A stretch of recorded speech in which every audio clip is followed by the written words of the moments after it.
صبح خیر، میری اور فادر عنایت کی طرف سے آپ سب کو مقدسہ الزبتھ آف ہنگری کا یوم یادگار مبارک ہو، جو 1207 میں پیدا ہوئیں اور 1231 میں خداوند میں سو گئیں۔ مقدسہ الزبتھ اگرچہ بادشاہ کی بیٹی تھیں، لیکن اس کے باوجود انہوں نے کفارہ اور درویشی کی زندگی کو چنا۔ 14 سال کی عمر میں مقدسہ الزبتھ کی شادی کر دی گئی اور یہ اپنے خاوند کو بہت پیار کرتی تھیں۔ مقدسہ الزبتھ کے 3 بچے تھے اور اس کے ساتھ ساتھ انہوں نے اپنے روحانی استاد کی رہنمائی میں دعا اور قربانی کی زندگی بسر کی، جس میں یہ غریبوں اور بیماروں کی مدد کیا کرتی تھیں۔ مقدسہ الزبتھ سادہ کپڑے پہنتی اور ہر روز کئی 100 بھوکوں کو کھانا کھلایا کرتی تھیں۔ آج کی پہلی تلاوت مکاشفہ کی کتاب، اس کا 5واں باب اور اس کی پہلی 10 آیات۔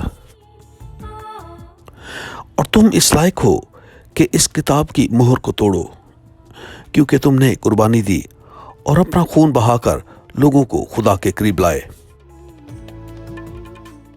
آج کی انجیل مقدس لوکا کے مطابق اس کا 19واں باب اور اس کی 41 سے 44ویں آیت تک۔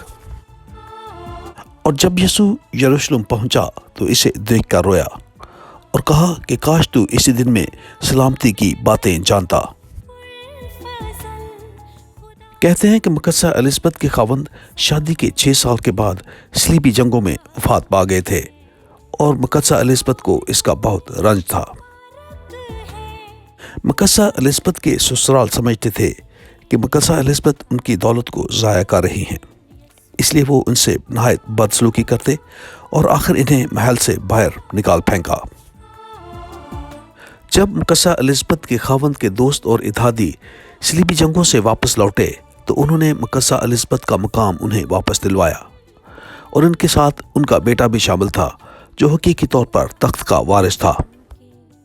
1228 میں مقدسہ الزبتھ نے فرانسسکن جماعت میں شمولیت اختیار کی اور انہوں نے اپنی زندگی کا بقیہ حصہ ہسپتال میں غریبوں اور بیماروں کی مدد کرتے ہوئے گزارا۔ یہ وہی ہسپتال تھا جو انہوں نے مقدس فرانسس آف اسیسی کی یاد میں تعمیر کروایا تھا۔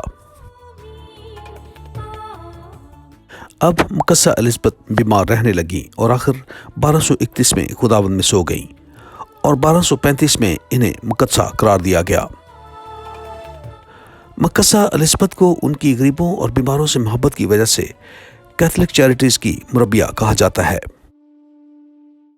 کیا ہم اپنی شادی شدہ زندگی اور اپنے وعدوں کے ساتھ وفادار رہتے ہیں؟ یاد رکھیے، خدا ہمیں بہت پیار کرتا ہے اور امید ہے کل آپ سے دوبارہ ملاقات ہوگی۔ خدا آپ کو بہت برکت دے۔ آمین۔